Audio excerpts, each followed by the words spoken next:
Hello guys, ഇന്നൊരു get ready with me ആണ് കേട്ടോ. അപ്പോൾ ആദ്യം തന്നെ ഞാനൊരു മോയ്സ്ചറൈസറാണ് കേട്ടോ എടുക്കുന്നത്. അക്കോഹോൾ എന്ന പ്രൊഡക്റ്റാണ്. സ്ക്വാല അലോവേര വൈറ്റമിൻ ഇ ജോജോബയിൽ അടങ്ങിയിട്ട് മോയ്സ്ചറൈസറാണ്. ഇത് ഡോക്ടർ സജസ്റ്റ് ചെയ്തതാണ്. അത് ആദ്യം തന്നെ ഞാൻ മുഖത്തും കഴുത്തിലൊക്കെ ആയിട്ട് അപ്ലൈ ചെയ്തെടുക്കുന്നുണ്ട്. അതിനുശേഷം ഞാനൊരു സൺസ്ക്രീനാണ്, ജോവിസ് ഹെർബൽ എന്ന് പറഞ്ഞിട്ടൊരു സൺസ്ക്രീനാണ്. Sunblock paraben free SPF 45 waterproof UVA UVB protection അടങ്ങിയിട്ടുള്ളൊരു സൺസ്ക്രീനാണ്. അതും മുഖത്തും കഴുത്തിലൊക്കെ ആയിട്ട് അപ്ലൈ ചെയ്തെടുക്കുന്നുണ്ട്. അതിനുശേഷം ഞാനൊരു പൗഡർ ഇട്ട് കൊടുക്കുന്നത് സാധാ ഹിമാലയൻ്റെ ഒരു പൗഡറാണ്. അതുപോലെ തന്നെ അപ്ലൈ ചെയ്ത് കൊടുക്കുന്നുണ്ട്. അതിനുശേഷം ഞാൻ ഡാസ്ലറിൻ്റെ ഒരു ഐലൈനറായിട്ട് ഞാൻ പൊട്ടും തൊടാറ് കേട്ടോ. അതിന് ശേഷം കണ്ണ് എഴുതി കൊടുക്കുന്നത്. കണ്ണ് ഞാൻ മുകളിൽ മാത്രമേ ഞാൻ കണ്ണ് എഴുതി കൊടുക്കാറുള്ളൂ.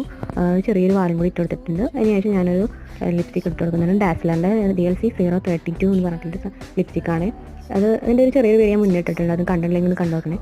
അതുപോലെ തന്നെ ഞാൻ വെള്ളയിൽ ഇങ്ങനെ ഇട്ടിട്ട് ഡയറക്റ്റായിട്ട് ഞാൻ അപ്ലൈ ചെയ്ത് കൊടുക്കാറ്. പിന്നെ ഞാൻ ഷോർട്ട് ഹെയർ ആയ കാരണം നടുവയച്ചിലെടുത്തിട്ട് രണ്ട് സൈഡിലും ഒരു സ്ലൈഡും കൂടി കുത്തി കൊടുക്കുന്നുണ്ട്. പിന്നെ ഒരു ചെറിയൊരു കമ്മൽ ഇട്ട് കൊടുക്കുന്നുണ്ട്. ഈ ഒരു കമ്മലാണ്